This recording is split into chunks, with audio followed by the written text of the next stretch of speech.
going on, Jeromes? Somebody call 911. Shorty fire burning on the dance floor. Whoa. That's right. So it's a beautiful Friday, and we got our five hot fire predictions. And also, we are keeping track of all these. This is the fourth one that we've done. So we're, at the end of the season, we're going to track our batting average. I'm guessing it's going to be far below the Astoza line. It's okay.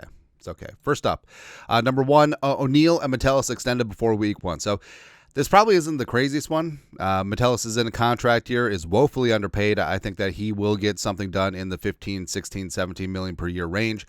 Brian O'Neill is one of the best right tackles in the game. His contract is out of guaranteed money, and it would be great to reduce his cap number over the next couple of years, as well as secure one of the pieces of your core, especially in the thickness. Come on, get up, get down with the thickness of his prime. So I think these are two deals where the Vikings have the cap space and also they have the motivation. Plus, it's a fantastic message that the Vikings have put out with Jefferson, Darrisaw, Andrew Van Ginkel, etc. Byron Murphy, Aaron Jones. Hey, take care of business. We'll take care of you.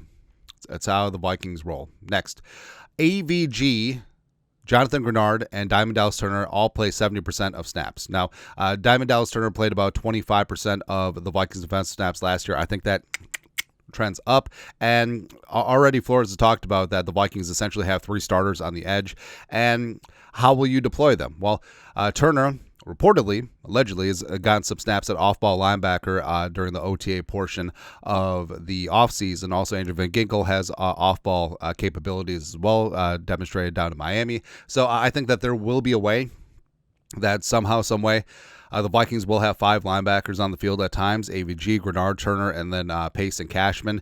And what are the roles going to be? Will there be a couple off balls as well as edges? Yes. And I think that it's smart, where it's essentially like the safety problem when Flores showed up. It's like, hey, you have Metellus, you have Harrison Smith, and you have Cam Bynum. They're three of my best players. I'm going to play all three of them. I think it's going to be a similar situation to that. Also, put it on the table, these three will combine for 31.5 plus sacks. Just getting after things.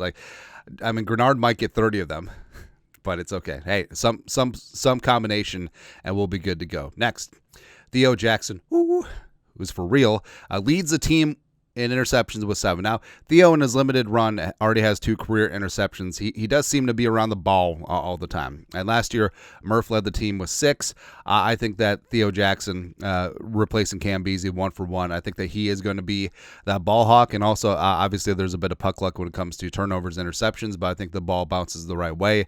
I think Theo Jackson shows up and shows out and proves all the haters and losers wrong.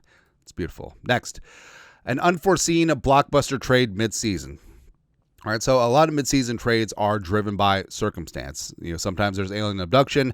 Sometimes teams fall out of favor and decide to have a fire sale, especially on talented players that they don't plan to extend, able to get some current draft capital heading into the offseason. And I think the Jets will have a down year.